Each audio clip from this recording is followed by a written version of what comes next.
How are you, Jeff? Good, Rich. You shouldn't feel so bad about the Yankees. Why is that?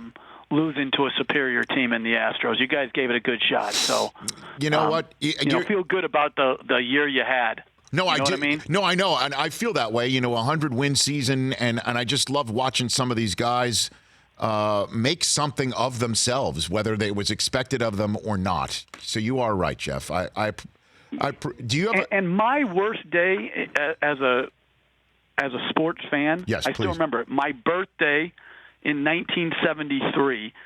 UCLA's 88-game winning streak came to a halt at Notre Dame. They went on an 11-0 run, I think, at the end to beat Bill Walton. That was like the worst. Why was that so bad for you? I guess you were just because I was such a UCLA fan, and it was on tape delay, so they were up like 8 or 9, 10 with like 3 to go without a shot clock. UCLA is never losing this game, and I knew they lost before, but I didn't believe it when I was watching it on replay. I thought I had misheard it, and then it ruined my birthday. So it was like my 12th birthday. It was a bad day. Well, what did you love about UCLA so much, Jeff? Like what spoke to you about that? We won every game. That's what. Like I jumped on the bandwagon in California. I was in Northern California at the time growing up. Uh-huh. I jumped on the bandwagon with UCLA. So it was very simple.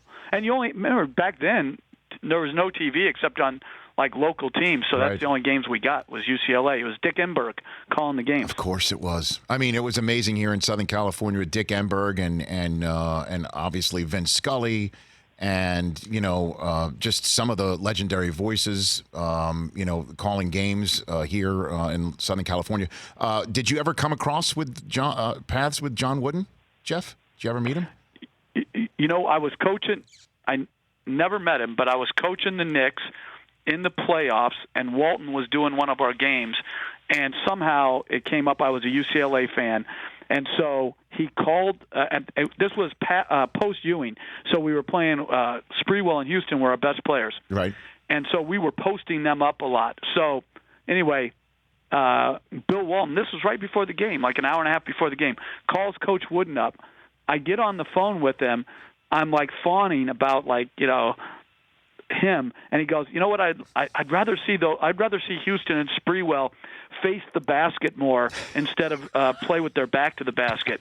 So I went in and I said, "Hey guys, Coach Wooden said he'd like you guys to play with so face up a little bit more tonight so we can win this game." Yeah. So that was my only time I ever got a chance to talk to him. Wow, geez. So did you win that game that night? Did they face up more based on your? I have no idea, but I was like in awe. That's amazing. First of all, the audacity of Walton to call up John Wooden and to think that John Wooden was actually watching our games. That's amazing. That is amazing. Yeah, that was humbling. For more of The Rich Eisen Show, tune to Audience Channel 239 on DirecTV for free on BR Live or download the Rich Eisen Show app.